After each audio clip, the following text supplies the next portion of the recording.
I gotta pull the fucking fluid off my mustache. I'm dehydrated. It's fucking warm, and I hate it. I want to off somebody.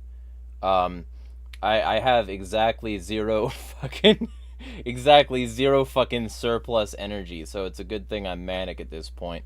I'm gonna unmute and feel free to say some words, Dana, real quick for the record.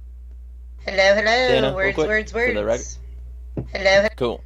We did it. All right. So, with all that being said, um, this should be a relatively interesting stream. My goal in this, for any of those of you who've been watching me for a while, is to build a bridge between Dana and the reps that might want to vote, to remove her from the board.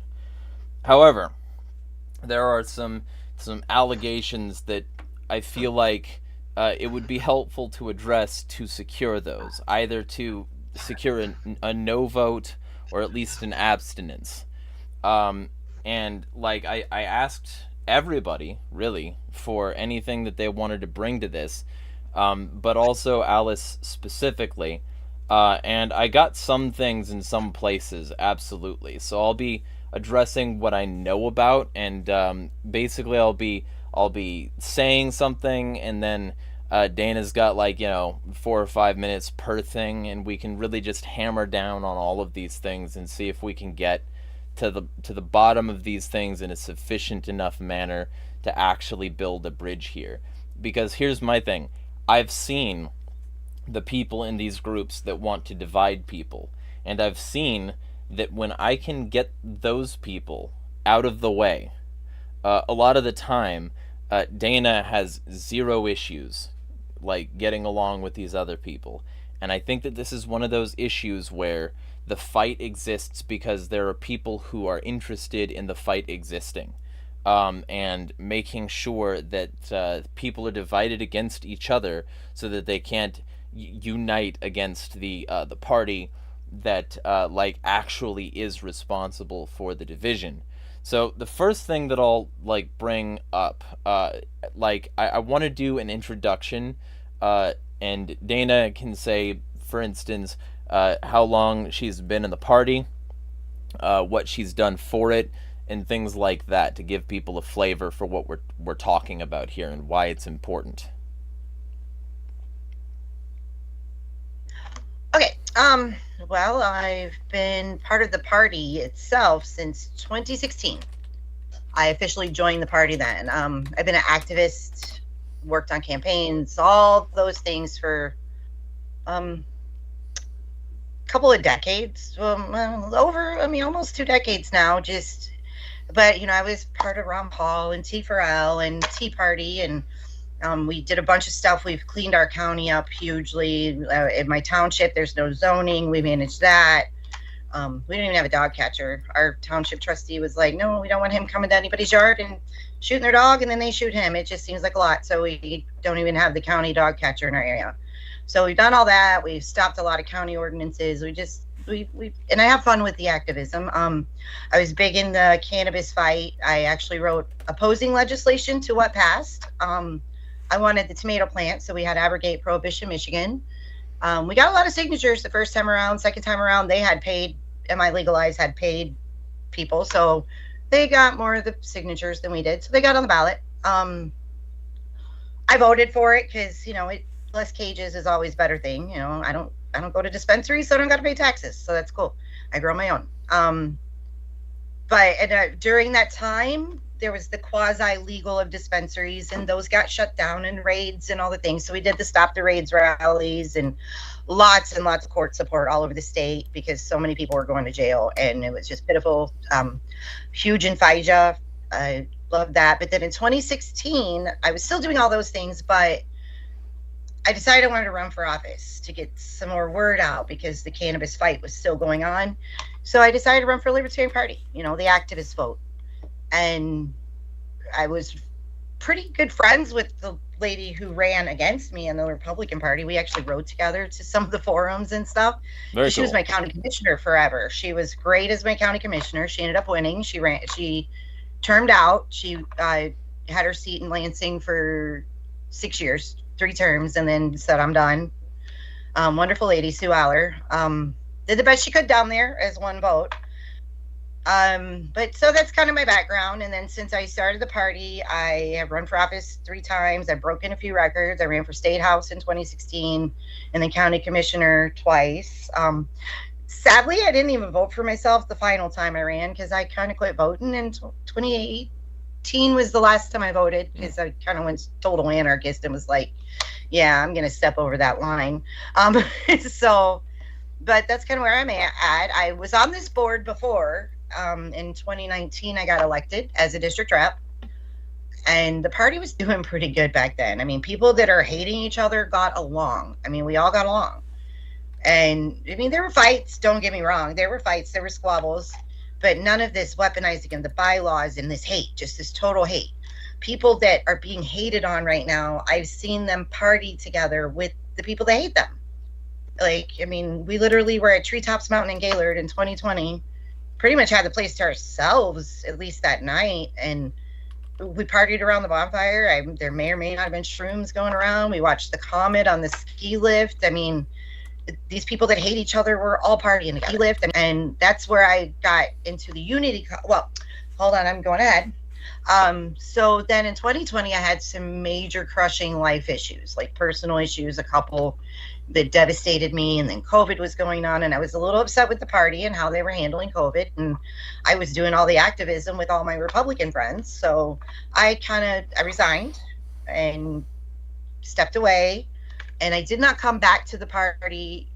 So that was like 2021-ish, actually, just the beginning of 21, and then I came back to the party in early 23.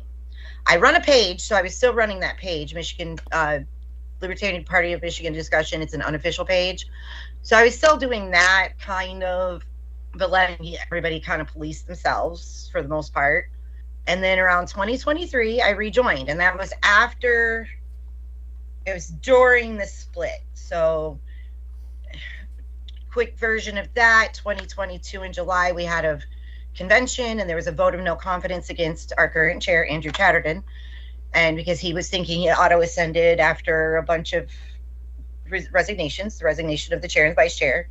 He was the second vice. He thought he moved up, and then he decided he didn't move up, and they had a vote of no confidence in elections, and everything just kind of moved along until December when Andrew decided, so this was July, we went through, like, this whole board had been having meetings and doing their thing, and then Andrew went to the JC, and the JC made an opinion that didn't make a whole lot of sense, but because of the way our bylaws run, I was like, okay, that's what our bylaws say, I guess, and this was their interpretation, and the next step in, you know, the thought process was, okay, you got to go to the national JC, I guess, you know, and so I was like, well, everybody just show up in Wixom, do the next vote of no confidence, get rid of Andrew, be done. And then I was like, show up in July when the elections happened, and I think 30 something people maybe showed up.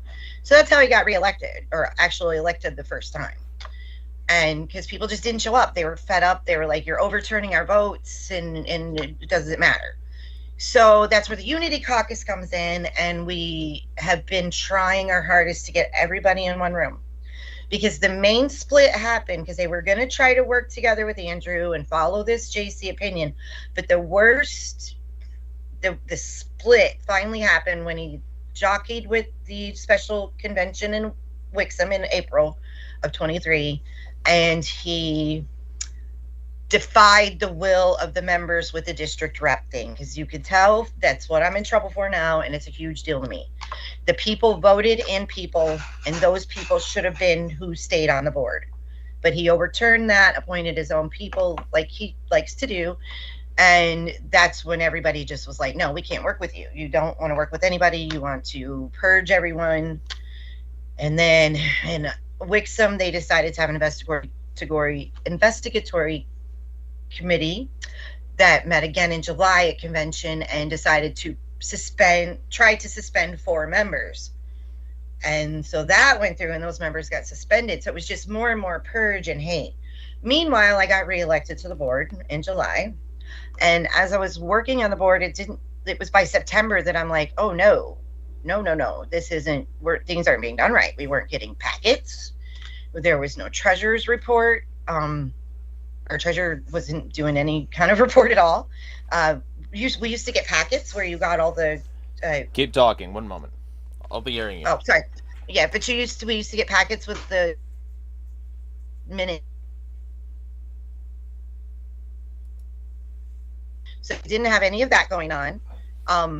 And like a couple of positions became open within the party that we normally would notice to the members and give the members a chance to put their name in. That didn't happen. Even the board didn't know these positions were empty, and then they were getting filled.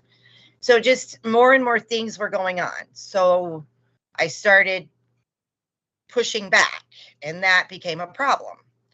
And we also had this Discord, and anytime I tried to talk to Andrew, I was the most horrible person in the world all of a sudden, and I could do no right. Like, I'm like, I might run for state house again. Oh, you're stupid to run for state house. I was like, well, I don't like this. Well, you're stupid. I mean, it's just like, it's very, his condescending was condescending in that Discord too, which ended up getting sunsetted and shut down. That's why we have the unofficial one now. So things just got worse and worse. And around December, I put forward a motion to put a vote of no confidence on the agenda for the March convention, the 2024 March convention. Not that we were going to decide as a board, but just to put it on the agenda for the members. And meanwhile, I was working with the Unity Caucus, trying to get everybody into the same building again. That was our goal, just get in the same building. We have to try to figure out how to unify again and get these two leadership issue controversies back in one room and one board. So that made me absolute enemy number one right there, just doing this and trying to get this on that agenda. So we had like 2 or 3 meetings about that. And then all of a sudden there was a meeting to censure someone else. Then I got added to the censure, and I got censured. This would have been around January, February. Our censures got overturned, of course, but so it was like meeting after meeting of just attacks. So, like when I tried to do the vote of no confidence, it became about how horrible I was, not what I was trying to show that Andrew was doing. And then the censure was, Shelley was getting censured for talking to Diego from Defend the Guard, who she'd been friends with forever. And I got censured for having my Facebook page and allowing people to speak freely on it. That was a sin. Then that censure got overturned at the very next meeting. And then we had a vote of no confidence against me because they tried to say I violated the bylaws and used Civi information. Civi's the database with all the information on the members. I am computer literate pretty much, so we all proved that I didn't do that either. Even with a proxy, I didn't do that. So I didn't get removed then. And then the next time, and meanwhile, they never stick to why they're getting rid of you. They come up with all these other reasons that are not why they said. So then the next censure happened in executive session. So I can't say much about it, but I got censured for calling people a liar when it was proven that I was right. And I never called anybody a liar. I just said people didn't get notice, and they didn't get notice because notice is huge. Notice is the whole reason this board is split, because there wasn't enough notice to remove Andrew in July of 2022. That's what this whole thing's about. So I'm like, so we're not noticing the members. We're not, and we haven't been. So, and that was over a board seat that was open that they ended up appointing and didn't let all the members know that this was open. Mm-hmm. And so then comes to this now that's brought us up to date on this new one. My latest vote of no confidence that's coming up on Sunday is for 2 reasons, because I kept interrupting the meeting, but I feel like I was doing it properly. I was using Robert's rules, point of order, point of information, point of order, those types of things. And that was basically because in March, we seated 2 board members, and Andrew decided at the meeting the very next day that they weren't properly elected, and he was not going to allow them to be seated without any sort of decision from anybody, like no JC, no anything. And then eventually there's appeals, and it went to the JC, and at the last minute, the JC ruled that even the delegate selection was not done properly. So there was an injunction through the courts, and I was asked by people in my district and outside my district as a rep to sign on to this court case for this injunction so that our delegates could be seated in Washington, D.C. And one of the things that the judge wrote, and I'm going to paraphrase, was that our bylaws did not allow anything that the JC was doing, that they were acting outside of our bylaws. And he put a restraining order on Andrew Chatterton and Daniel to force them to send the properly elected delegates to Washington, D.C., which Andrew tried to stop multiple ways. They did send the proper list back in at the last minute again, because they sent it in March, then they sent it back again in May when the judge said to. And then he went to credentials with his proxy JJ and got us seated again. Then we got reseated, but not everybody made it because a lot of people were like, why am I going all the way to DC to maybe not get on the floor? Right. So I think only 22 people got seated at the end, and we get 34 delegates, I believe. I'm thinking. Yeah. And so that's kind of where we are. And so I'm in trouble for interrupting. But like I said, I was trying to use Roberts and trying to make them see that what they were doing was wrong. They didn't notice the members that we were doing this. Even the board didn't know till like a couple days before. And they weren't seating the people that got elected.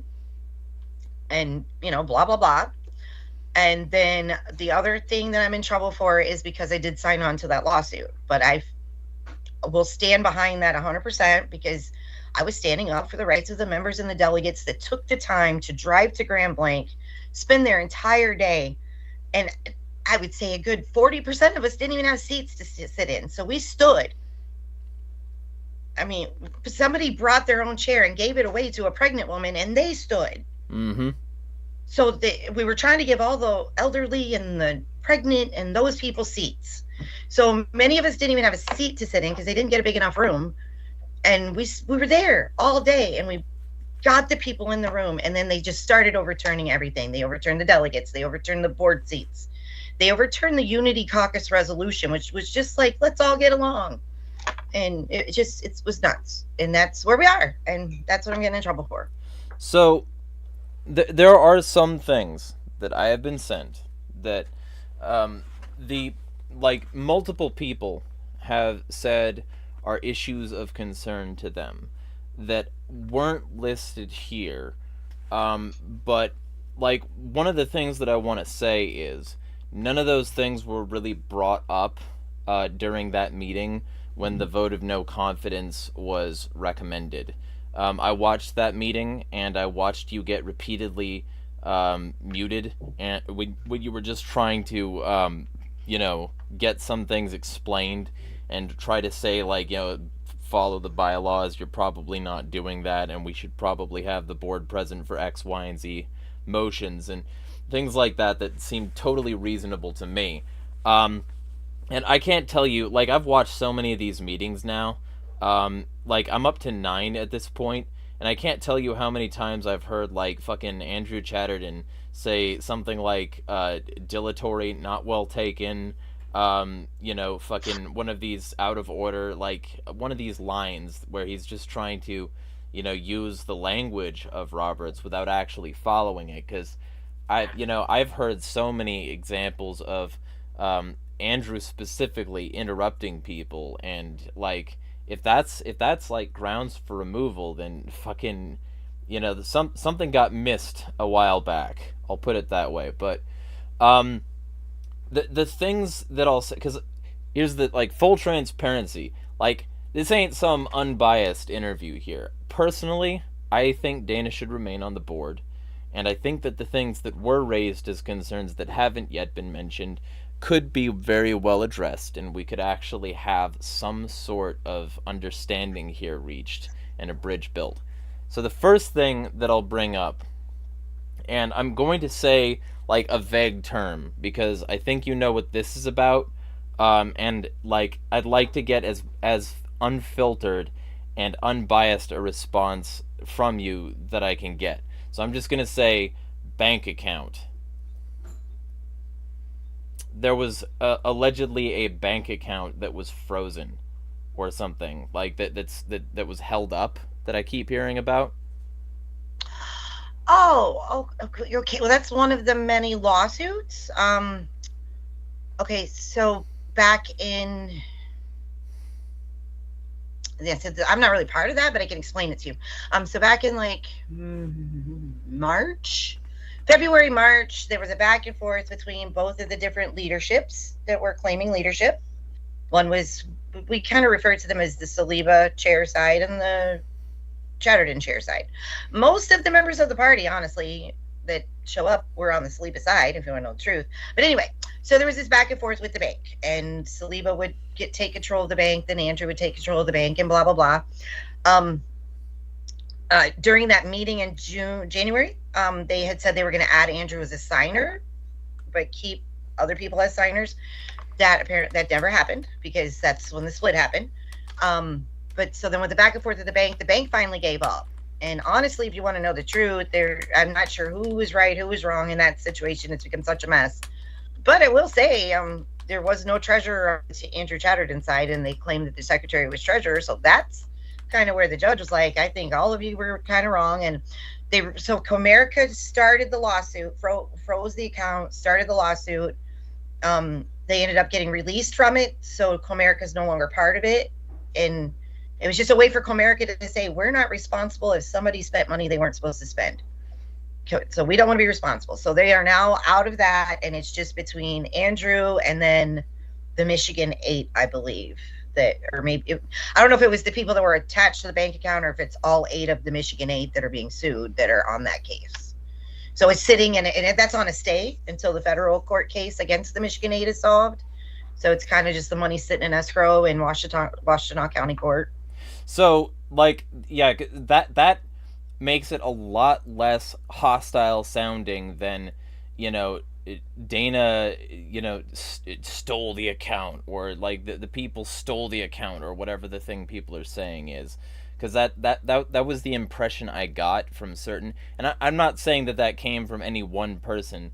That's something that certain people, maybe it's a telephone game kind of thing, seem to be under the impression of, is that like, is that you were partially involved in some sort of like asset seizure, and that you were controlling the money. But it sounds like what it actually was like the courts froze the accounts temporarily while people actually figured out whether or not money was misspent. And it's one of these things where if the lawsuit just like got handled and dropped, then maybe things could move forward. And like so you can tell me if that's an accurate and fair description of events. Yeah, because I wasn't on any of the boards at that point. I was barely even coming back into the party at that point, so I was no part of that. Cool. But yeah, I mean, honestly, if the lawsuit at National was dropped, like if they just said, never mind, we're not going to keep suing you, then yeah, that money would come out of escrow and go to the treasury of the Michigan Libertarian Party. Yeah, and that's the other thing that I see here, is when people are bringing up the lawsuit, they keep framing it, and I think incorrectly, as you suing the party. And the first thing that I want to say is that from my understanding of it, the suit was already a thing before you were involved in it, and all you did was attach your name to something you thought was reasonable. And like additionally, you attached your name to, if I recall, are you one of the 8 currently being sued, or are you? Yeah, I didn't think so. You did was try to help the delegates get seated. You did that one thing. Yeah. So there's, it's so confusing here in Michigan. Yeah. So there's 3 lawsuits. Right. One is where the National Party is suing 8 of our members, many of them long-term members that have done so much for this party, for trademark infringement, for the chicken on a stick. And so that's the one that was filed in June of 23. The Comerica case started in April, May-ish. I was somewhere around there, 23. And then the new one that started just after the March convention, because Andrew was threatening to not send the delegates. I was not part of it. No. There's about 8 plaintiffs, and then the defendants are Andrew Chatterton, Dan Ziemba, who is our secretary, and then the 3 JC members. One is Andy Evans, one is Connor Nepomuceno, and one is Joshua Youngville. So those are the people that are the defendants, not the party, those people. And what they were trying to do was stop them from doing what they ended up doing anyway. But the judge said, no, you kind of go cart before the horse. Mm-hmm. You got to finish your internal mechanisms first, but feel free to bring it back. And he kind of gave Andrew some warnings that Andrew and his JC did not heed. Right. So then, yeah, when the judge came back, and then we had the hearing on the Miramonte appeal, which was to seat those board members, and then Andrew was somehow able to magically, without notice, attach the delegates from Macomb County for other reasons to it. And then we got that. Oh God, the hearing was on the 9th of May, and I believe we got it on like the 18th. We got wind that it was coming from Andy Evans. He was one of the people that actually was sued, but he did the dissenting opinion. He kind of told him, you guys can't do this. And he released he told them at the meeting, I'm going to release my dissent, and you guys can do whatever you're going to do. So he released his, so we had our heads up. And then it was like the 18th or so that we got a letter from Dan saying, all but 7 of the delegates are nixed. You'll be alternates, unranked. They just changed all the rules. And that's when I started getting phone calls and emails, and they were like, hey, this is going to be brought back. We're going to try to do an emergency injunction to get the delegates seated in Washington, D.C. And that's when I signed on. I signed on to that. All right. Yeah, and so just to be clear, if I recall correctly, I'm not gonna say I'm quoting, but like I've read this thing so many times, I might be able to. It's close enough to a quote. I'll say that the judge said that there is no reasonable interpretation of the bylaws that would prevent the seating of those delegates.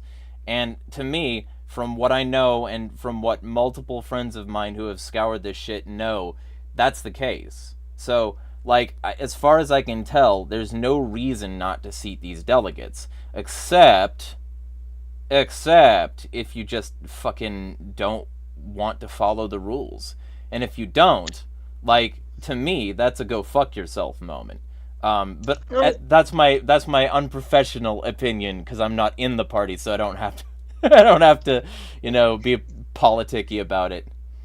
Well, I can tell you the reason, and it's politics. It was floormanship. It was gamesmanship, and they had, their magical JJ, who is, if you read the forums on the Robert's Rules of Order Guru forums, he's not very well taken in most of his stuff. He seems to be wrong a lot, according to the majority of the parliamentarians on there. But anyway, so yeah, it was gamesmanship. It was part of their floor game. They needed to stack the delegation so that their people would win. And so what had happened was Andrew Chatterton managed to get even himself a seat on other delegations. So the majority of the Mises caucus in Michigan was either seated with, Missouri? No. Minnesota or California. So that's where they all went. So they were already seated, and they needed to get rid of all the non-Mises delegates that held most of the delegate seats, so that Michigan's table would be empty of all but 7 people. Right. So that way they could mitigate. 34 delegates, only 7 could be seated. They tried the same with. Oops. It's fine. Sorry. You're fine. Can you let her outside real quick, please? Thank you. So that way they could stack the deck. That was their whole entire plan. Mm-hmm. Yeah, and so just to be clear, those delegates, those 27 delegates, 27, 34, or how many delegates? So it was 17 plus 4, so 21 they had to get rid of. It left us 7 delegates out of the 34. Right. So, okay. All right. So, like, those people, like, that they were trying to exclude, those were all, like, duly elected. Yes. By dues-paying members who were delegates. The reasoning for it was, okay, so let me get into that real quick. That's a really quick one. So we had the 4 people that were suspended, and we had a meeting, the unaffiliated region meeting, and they were told by the vice chair that if they were elected as a delegate and their names were sent in, it would be up to the body if the suspensions were overturned, if they could be seated. So they were sent in as delegates. They were paid members. And then we had the quick little executive session during convention. They got overturned, and we voted to seat them as delegates. So that was 4 of them. The other 17 comes into a zone where my own affiliate has done this a couple times. Insufficient notice. And it's like you have the notice out there, you know the day, you know the stuff, but then your venue isn't available. Right. And it's where we live, it's happened to us twice, honestly. Yeah. And the venue's just like, our last time was one of them just hadn't opened for the season because they didn't have enough workers. And the other one, we're not even sure why they were closed that day. They just weren't there. So we got everybody informed, and we still had quite a good attendance, and it was good. So, but the same thing happened with Macomb, and they basically tried to say all of the Macomb delegates were not acceptable because they had venue issues, but they still had their meeting, and they notified people, and anyone who wanted to be seated that was a Macomb resident and needed a slot were seated. Right. Like, one of the people saying they didn't get seated is the chair of another party in Oakland County and had a seat on her own board or her own delegation, you know. Yeah. So just like, because that's the thing. From my perspective, what it seems like they were trying to do with this whole thing is they were trying to tip the balance in their favor by removing like duly elected people, and at the same time as doing that, make their appointees the kinds of people who were, you know, more acceptable in the eyes of the media, the courts, the whatever.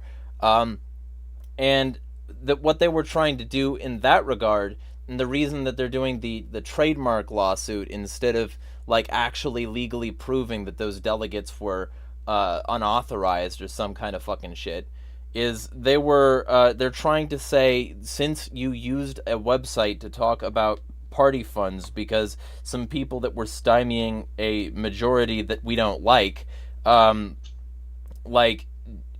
tried to seize the site and say you couldn't use it, so you made your own because you got to have money for operating expenses. That website, we're going to shut it down and we're going to sue you for trademark infringement, even though the people involved were like legally authorized Libertarian Party representatives, and the only thing that might not be is the actual website itself. But everybody involved is still part of the Libertarian Party, if I understand correctly, of Michigan, and all duly elected. And so to me, this is one of those things where, like, the trademark is just such a bullshit way to go about it, because it's not like the actual trademark was being misused. Also, fuck intellectual property, it doesn't exist, but the law disagrees, so we have to work with them, right?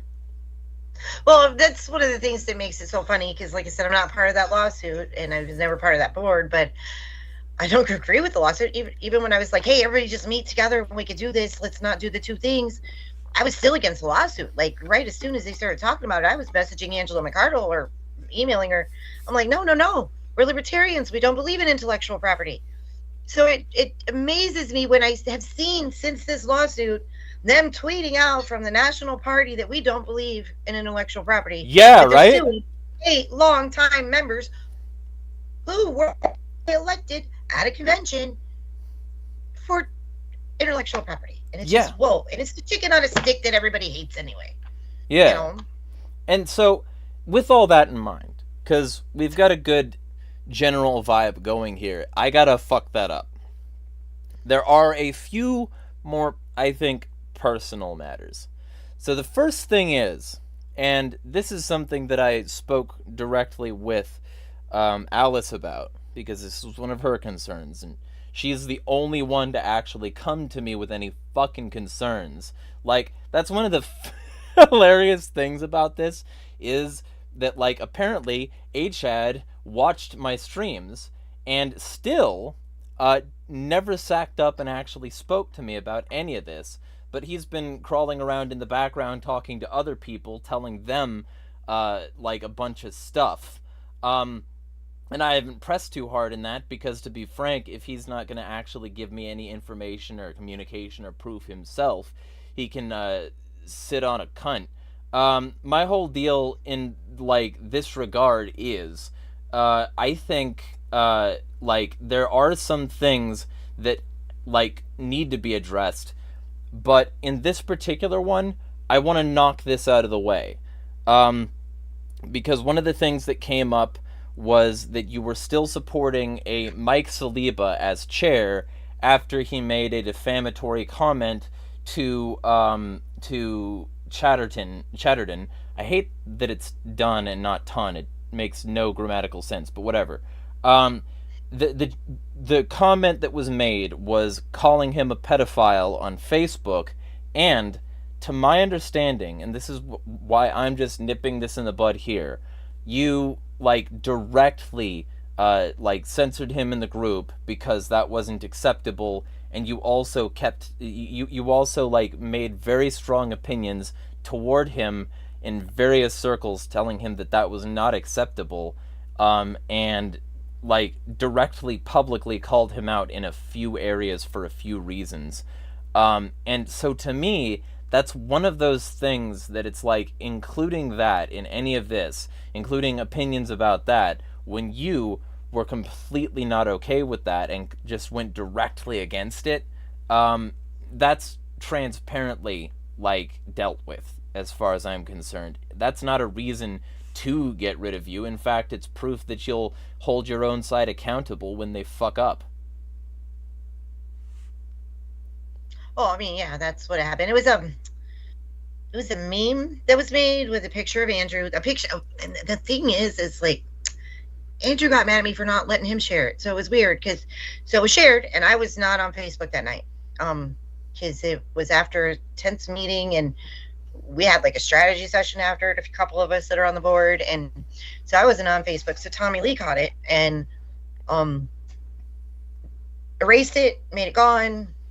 And then the next morning was when I put Mike on a 30-day had to get permission to post kind of thing. Yeah. I did that, and then that's what we did. And then I had gone to his page, his personal page, where it was also there, and I condemned it on there, but then it went away. So I don't know if any screenshots ever came up with. Tons of us were condemning. Other people Right. that were the Michigan hate were condemning it. So he removed it from there too. Right. And then kind of what made Andrew upset was he was wanting to share that it had happened, which I was cool that he shared that, but I'm like, don't share the picture. We didn't want the picture on there because Right. that was the whole point, get rid of the picture. Right. Then it was just, he scratched his face off, but it was obvious it's a picture he uses for everything, that yellow background and his head. His You know, and slightly so I'm like- lopsided head, yes. Yeah, so he kept scratching his head out, and I'm like, Andrew, it's still there. Let's not do the picture, and you can write whatever the hell you want. So Right. I kept kicking that out. I'm like, just put your words there, and I will let it come on the page. And that became a big deal. But the Unity Caucus did a thing where we condemned what he said, and we made a resolution and made Right. it public. And then on the Discord there was a big discussion about it, and Mike eventually apologized. I told him, I'm like, because there was a whole email thread where I was getting yelled at for this. I'm like, dude, I didn't do it. I did what I was supposed to do, and you guys are yelling at me on this LEC thread for no reason. I'm not the one that did it. Right. I thought it was vile. Yeah. And yeah. So like in a variety of ways, I think it would be bad faith to include that in any other aspect than saying, shit gets handled when it needs to. So to me, that's a mark in your favor that you will call people like that out. And the fact that after that, when you like directly said, yeah, he fucked up in a variety of regards in this particular area, and we dealt with that immediately, but he still has a whole lot of experience and is otherwise interested in making amends and doing things right. The fact that that's the case shouldn't be held against you either. To me, like, both of these things are still supporting somebody who was like fucked up once, as far as I can tell, and wants to move forward and do better, seems to me to be like, yeah, I mean, I've said a lot more fucked up shit than that.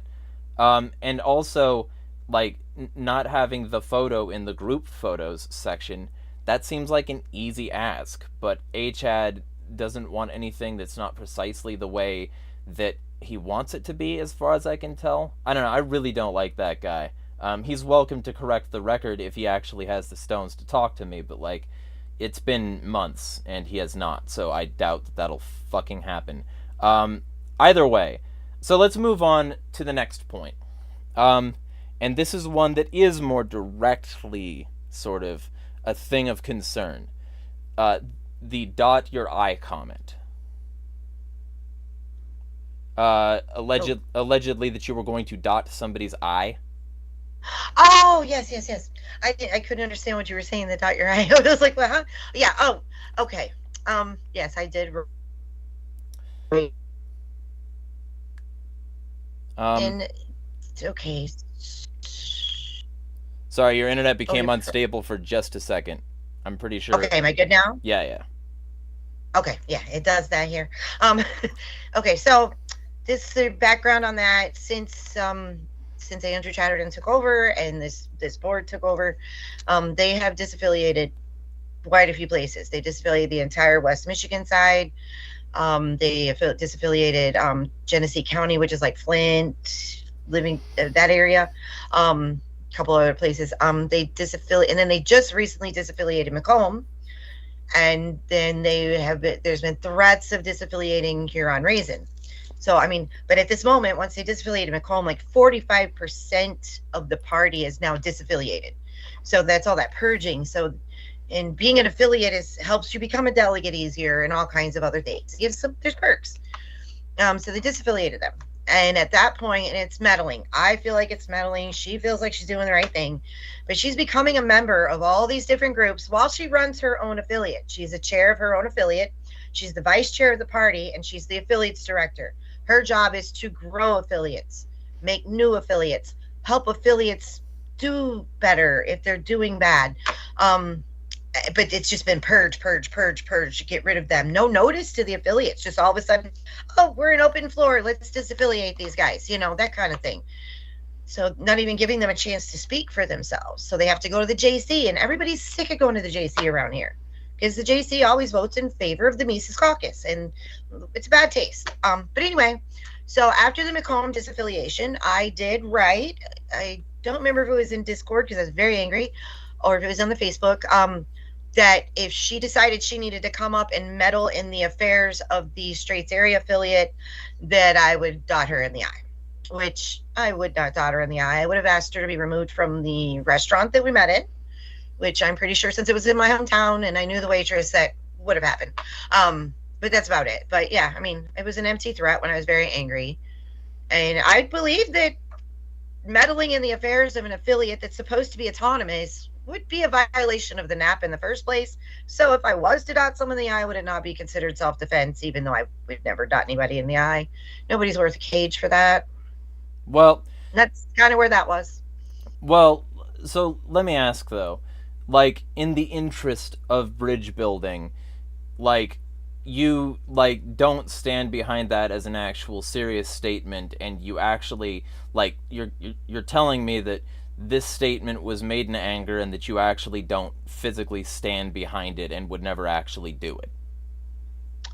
I have not dotted anybody in the eye, even if they deserved it, since junior high.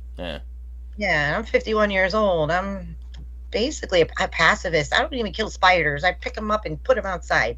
Oh, I'm notorious for my room spiders. Like, there are several, I consistently have like 10 plus spiders just roaming free in my room, eating all the bugs. So like, and if a housemate looks like they're about to kill a spider, I'll just bring it to my room. I have zero problem with, like, but yeah, so basically the thing is, you were very angry and you said something potentially regrettable, and like, that's not going to be the par for the course moving forward. Oh, no. Yeah. And then the other comment, and this is one that I think you've already sort of come to a bridge on, was like one about misgendering intentionally, because it was a frustrating moment for you and things got unnecessarily coarse. I've never seen you in any other context than that say anything remotely like anti-trans. I don't think that was representative of your character. You're free to tell me otherwise. Oh no, we have a non-binary person in our life. We've learned all about non-binary. I mean, It was fun to learn because we learned a lot. Um, about what was it? It was your sister. What about 2 years ago? About 2 years ago, one of my nieces became non-binary, so that was fun, and we've learned all about it, and we're pretty good at doing all the things right. And then my daughter's best friend has been transitioning for 5 years or better, and so we're used to that. And I have, so I mean, it's like, so I'm not. I try my hardest to do all the things, even with people I've known forever as this other thing. Yeah. So yeah, no, it was an anger thing because I'm just gonna come out and say it. If you've watched those meetings, there's been a lot of things that Alice has said that has been very rude, very uncool, very lies, very derogatory to me, and I lashed back out. I did, and it was one time, and I shouldn't have done it, but because I mean it's wrong, but I mean sometimes when you're angry you do it, and yeah, I did one time. I can't even remember what I said, but I remember. I think it was just using the wrong gender. I'm pretty sure is how it went down. Yeah. But it was that one day, and it was after a big long diatribe about me that wasn't true, that was said during a meeting, during one of my censures or some stuff. Well, go back to exactly when it was said. One thing I will say, for the purposes of bridge building additionally, I think Alice has gotten sort of a version of things that was very one-sided. I actually don't think Alice was lying specifically. I think Alice has been trying for a bit to grasp some of the things that have been happening from the alternate perspective, proverbially. And the reason I'm saying that is when in discussions in my own joint about this thing, since all of y'all are in my cult now, which a lot of people hate me and my folks, but I think you've found that as cults go, it's probably one of the least cult-like cults on the planet. But generally speaking, when I was discussing this, and when other people were with Alice as well, it became clear to Alice that there was some stuff that was left out of the side she was given, and that ultimately, I think that it's one of those situations where enough was left out, enough was not said, enough was not contextualized, that she had less of a broad picture of what was actually happening. I think she was earnest. I think she still is. And I think she does want, in some ways, what could be very good for the party going forward. I think that the thing is, there's been a lot of noise, a lot of things attached to very specific people that shouldn't be. For instance, go ahead. Oh, what was it? I mean, if you want to do your for instance first, and then.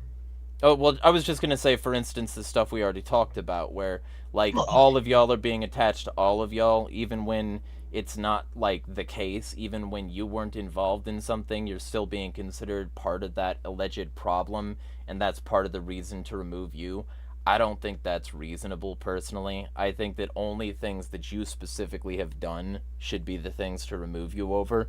But I think the HAD crowd has had a tendency to monolithize y'all and the 8 together, so that they can dismiss y'all as nothing more than, miscreant, troublemaker, fucking out of order, not well taken, where's my CPAP? I think... Yeah, go ahead.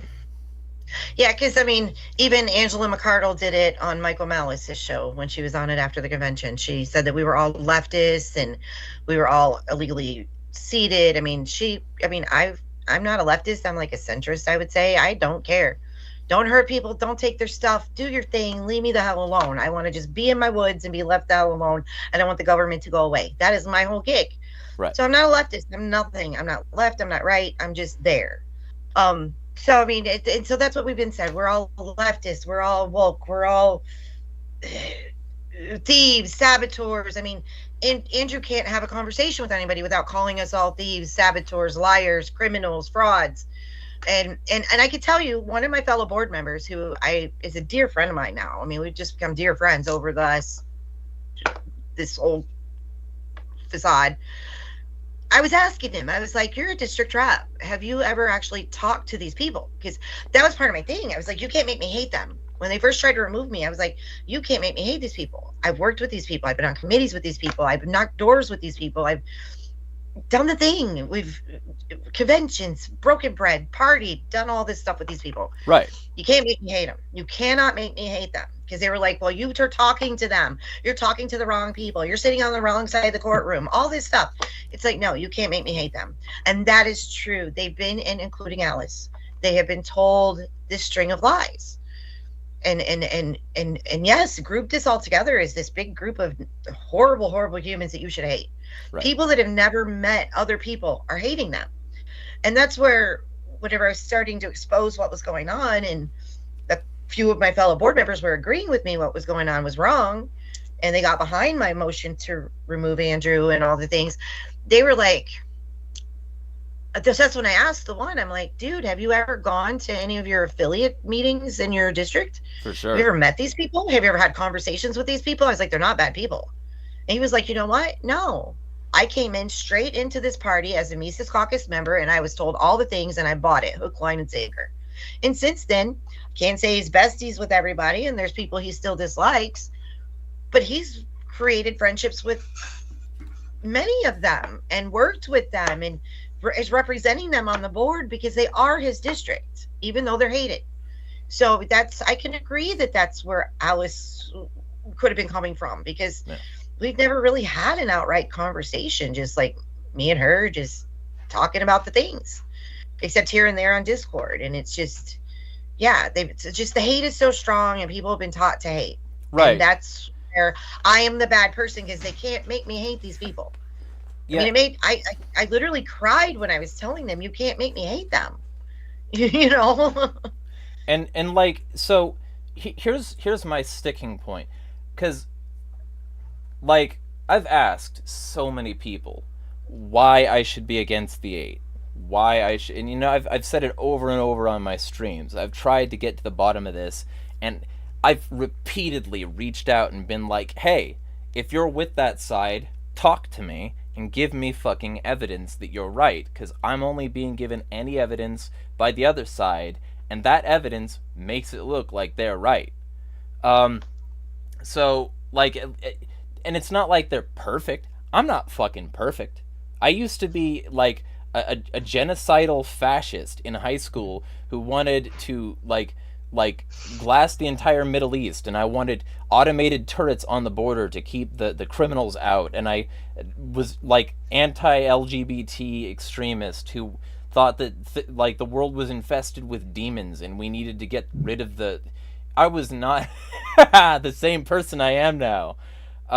We need to be able to move past things. We need to be able to grow and improve. And here's the other half. If we're going to talk about the trans, like, issue, which I think we should, it's very valuable to bring up the fact that there's a bigotry problem in libertarian circles. It ain't with the 8. It's with the Mises Caucus emailing something out that said that it's part of a fucking, gender identity as part of a Marxist plot to, like, subvert fucking... It's the Mises Caucus consistently tweeting and posting on Facebook anti-trans memes, posts, etc. It's people who are endorsed by them consistently being that way, and accusing Chase of being a genital mutilating pedophile groomer, etc. blah blah. It's all this shit that's like, just, if we see you with a rainbow flag, we will automatically class you as the enemy. That is what the real problem is in this regard. And I think that that should be what's concerned here. Like, if it's a definitional concern here that one side is responsible for, like, a misgendering, I agree that shouldn't have happened. You do too. The other side is doing that and so much more. That in and of itself, that action and so much more. I mean, and it's not even just the anti-trans; it's more of like an anti-LGBTQ almost. Because Yes. there was a hot mic at convention at national where somebody, it was a guy's voice, I can't tell you who it was, said, "I'm not voting for him because he's gay." And then I've been watching all the shows, trying to get caught up. I had my 2 weeks off. But Clint Russell, I mean, he was like, "It's not because he's gay. It's not because he's gay." But he sat there and he goes, "Well, look at him with his COVID mask and his little gay pride shirt." Yes. Wait a minute. If you're accusing him of having a COVID issue, why the hell did you bring up his little rainbow gay pride shirt? Because that has nothing to do with his COVID mask. So, Yeah. like, it's just right there. He was trying to say it's not because he's gay, but no, you brought up the fucking shirt, dude. Yeah, and You brought up the fucking. Oh, it's got to be something about him being gay because you brought up the fucking shirt. and then these motherfuckers. And then if you look at his stupid thing, I watched System Is Down, that commercial that Clint Russell made. It's all about rainbow pride. flags. Yeah. So tell me you're not a kind of anti-gay, Clint, without telling me. You made a whole commercial about it. Yeah, and so like, and all of that, and then these motherfuckers, Hannah Goodman being the weasel she is, and Hector Ruse and all of these perfect name, Ruse, being like fucking snakes in the grass and pushing forward RFK Jr. You want to talk about bad COVID policy? He celebrated the lockdowns because they made the air cleaner. And now we're bringing him on board? If you want to talk about a side that is responsible for like the trans panic, Robert Kennedy Jr. literally thinks that chemicals in the water are what's causing trans kids. And let me just be real clear and specific about why that's fucking horse shit. The primary reason is, if it was true that that was the case, it would not just be trans fucking kids. It would be everyone, because everyone drinks that water. But he just gets to say, oh, they're feminizing hormones and blah, blah, blah. And he doesn't talk about concentrations. He doesn't bring up actual studies. He doesn't actually, especially meta-studies. He's not interested in science. He's not interested in intellectualism. He's interested in raising panic and growing bigot square culture. It's bullshit. I hate it. And he's the guy that these people are pushing now over Chase Oliver in Colorado, to the point where Karen Ann Harlos has quit their JC and the Mises Caucus and is going to fucking war. And I'm supposed to think that the real problem is somebody who made one comment once offhandedly. Look, Alice, this isn't me attacking you. This is me saying that the problem isn't there. It's elsewhere. And I'm hoping that this can maybe, like, Dana opposes all of what I just said. I'm pretty damn sure. Oh, yeah. Most definitely. I mean, I do have something to say about the JFK thing, because I was laughing about that, because I was like, okay, so it's the water's feminizing.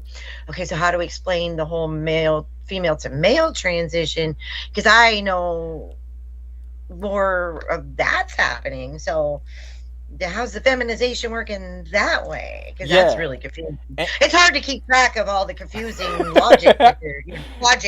and beyond that, it's a good thing you bring that up, because, and this is a whole nother ball of wax. We need to have this conversation as its own stream, the trans panic, because holy shit, is that one of the points that they are overtly misogynistic in a lot of ways. These anti-trans people, they ain't even crazy about women they think are the biological ones. They use biological a lot of the time as that wedge point, but they also say in a lot of ways that, we care about, men pretending to be women, and we're going to talk about that as a threat in spaces, but we don't see women as a threat at all, because they're weak in our eyes, so we won't look at them as the same kind of threat that we're claiming the men are. It's also a little bit of self-hatred. It's the idea that even though the statistics for trans people committing any sort of sexual assault or actual case of grooming are so painfully small, and you can find higher per capita percentages in, for instance, the fucking police force, that is just a whole new ball of wax, where it's like, if these people really wanted to go against like the real problems, they would be going everywhere else. And like, I'm not gonna get too far in the weeds there, but like, the point is that like, they don't like, they don't respect normal women that they consider normal, and so they're not going to respect women that they consider even more abnormal, right? And so Oh when yeah. I say that they're all normal women, when I say that they're all like biological to some extent, and that it's all biology and that we should all be moving toward that, that's what I'm trying to accomplish with that. I'm trying to like, move people in that direction. And like, when I say that, these people balk and they don't like the idea that they might be very close to like a woman biologically to begin with in terms of total like DNA, chromosomes, functions, hormones. Everybody's got estrogen, everybody's got progesterone, everybody's got all these like feminizing hormones in them. And in fact, if you don't, it's really bad for your testosterone. They have a regulating effect on your testosterone, and without a certain amount of it, you literally can't get fucking gains. So all these bitches, being like, ooh, estrogens, I can't drink soy. You're scientifically wrong. I can show you studies. But like, the point I'm trying to arrive at is these people don't even like the women they consider normal women, the women they consider real women. And so they're like, these people are weak. These people are less than me, and these people are threatening my masculinity by, et cetera, et cetera, trying to push people toward that less than me. It's just such a transparent fucking like area of intersectionality between cis and trans women to say that if you're a cis woman or a trans woman, you're both looked down on by these people. In the end of Matt Walsh's documentary, for the Daily Wire, where he's like, "What is a woman?" You know what happens? He tries to get his wife to open a jar of pickles or something like that, and she can't open it, and so she's got to hand it to him. And here's the funny part: there's a smash cut between when she hands it to him and when he actually opens it, which means he couldn't open the jar, and they had to cut Oh, and right wait on. until they loosened it up. It's Yeah, I all refuse just to give them money to watch it. So thanks for telling me that. That's pretty cool. it's just such transparent fucking anti-intellectual bigoted garbage, and it's those people in those circles that support it. It's the A-Chad space that's on board with that. So like, when I hear from these people that like any amount of this is because of that, I can't. And I hope Alice can see that now. I hope Alice can see that like, when it comes to this issue, you're way more in line with Dana than the Mises crowd trying to push people like Dana out. Just saying. I mean, I'll agree with that all day long. Just, I Ro- will. I mean, Rose I and just want. sorry, Go ahead. sorry. I like you said, I just want people to be happy and live their best self and do their thing. Just do the thing. I'm famous for saying, just do the damn thing. Just be you and do you and be happy Yeah. as much as you can. And Rose in chat says, okay, the pickle jar thing is accurate. What you do, and here's a tip for anyone out there who wants to open a stubborn jar. There's gas buildup that is like pushed all of the air out, and then it's sucking back in, and that's how canning works. There's a seal. So what you got to do is you got to break the seal. Some people do that by tapping a knife on the edge of it and hoping that breaks the seal in one place or another, but that's annoying and I hate it and it damages the lid. So here's your trick. What you do, you're going to lace your fingers like this above the jar, and you're going to squeeze in from the sides with your palms like this, the ball of your hand lining up with the edge of the lid. And if you do that, you're going to eventually, after a certain amount of this pressure is put on it, you're going to hear a pop. And then you can open it just as easily as if you'd already opened it before. You broke the seal, you caused that little like metal indent, you pushed it up, etc. You got it. You got it. So that's the real shit. Like, there's tricks everywhere, and if you actually intellectually understand shit, you won't be a sexist pig. My old man bought me it's a gripper thing. Yeah. So it's got different sizes, like that big, that big, that big. So if it's like a gallon jar, I still need him because I have child-sized hands. I I could barely even put my hand on a gallon jar. But I just use my little gripper thing. Dude, I don't even need him for that. I need him for tall things, but not for that. I want you to try this the next time. I want you to remember this technique. Like, bridge in these first two knuckles so that it's got this nice structure here, and then you just like, it'll happen. I promise. After right on. So because I do canning, but once I get my rim lid off, I just pop it with the you break the seal with the bottle opener. Yeah, for sure. Or can opener again. Alice in chat says, I just throw a brick at the jar and pick the glass out. That is effective. It'll do. Yeah.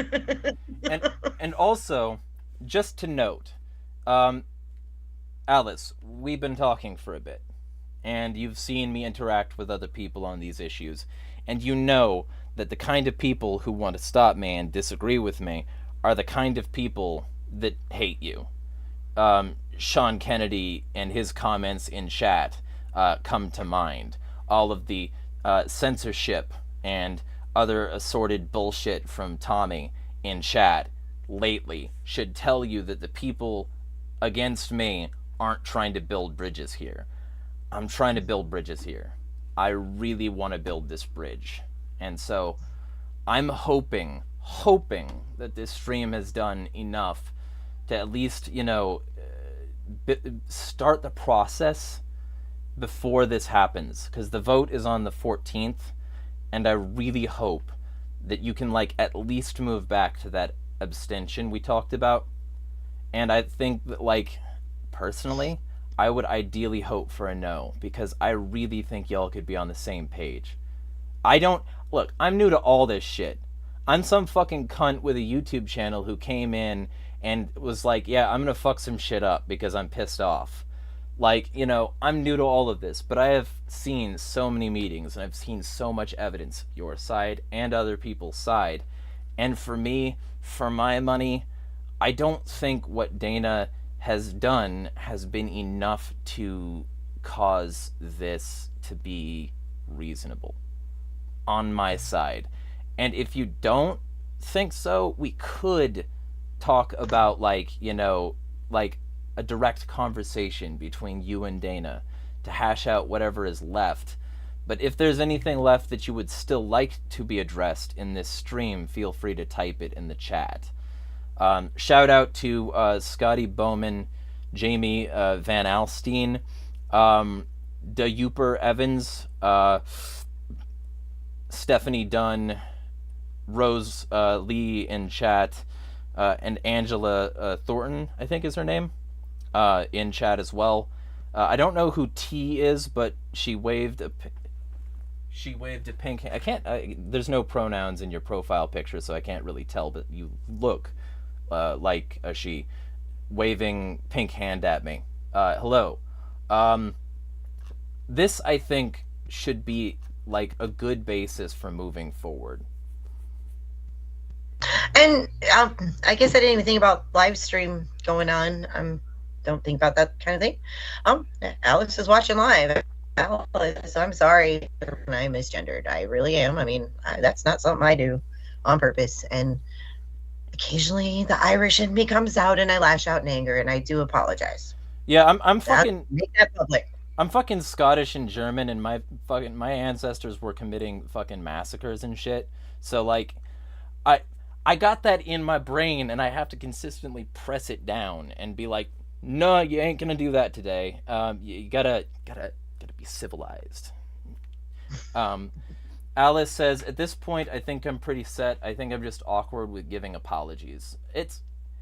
Let's just not kumbaya necessarily, because I don't like that necessarily. But what I will say is, let's, instead of kumbayaing, kumbaya fuck youing to the dividers that are trying to split the party. Unity. Help us with the unity. Help us get all the people back together and do the thing. Do the thing. Very cool. All right, well, if that's it, I think that this was a relatively successful stream. I am going to fan off my balls and talk to my family Alice says, I appreciate that. I'm sorry I was consistently shitty for the past few months. Water under the bridge, I'm assuming. It's all good. It's all under the bridge. We're moving forward now.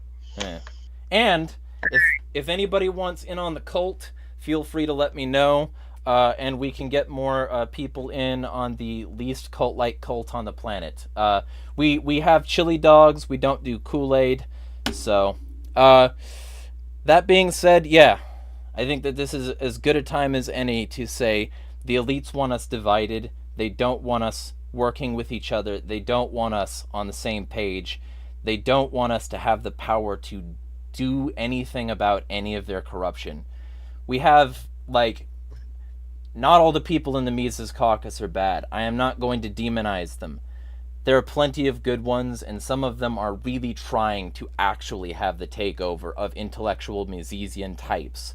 And three of them have been routine people on my streams. Shout out to Kareem. Shout out to Bryce. Shout out to Rose. I think those are the sorts of people that should be pushed to the fore, and people who just fucking cannot manage to get along with anybody even slightly different out of lockstep, like HAD, need to realize that their place is representation, or their place is shutting the fuck up and getting the fuck out. That's my position. We have to remember, as a board, we are elected by the members to serve them. I think maybe because I've always worked in the service industry, that's how I feel. That's why I feel like I'm there to serve them, and I'm honored to serve them. And sometimes people that don't have that service mind look inwards instead of outwards when they're doing this board thing. And our only purpose in existing is to represent the people, the members. There's more of them than us. And that's what we all need to remember. Service oriented. Exactly. Well, with that being said, let's unite against the fascist empire being built around us, including those currently trying to divide the party, and smash the fucking state. Have a good night.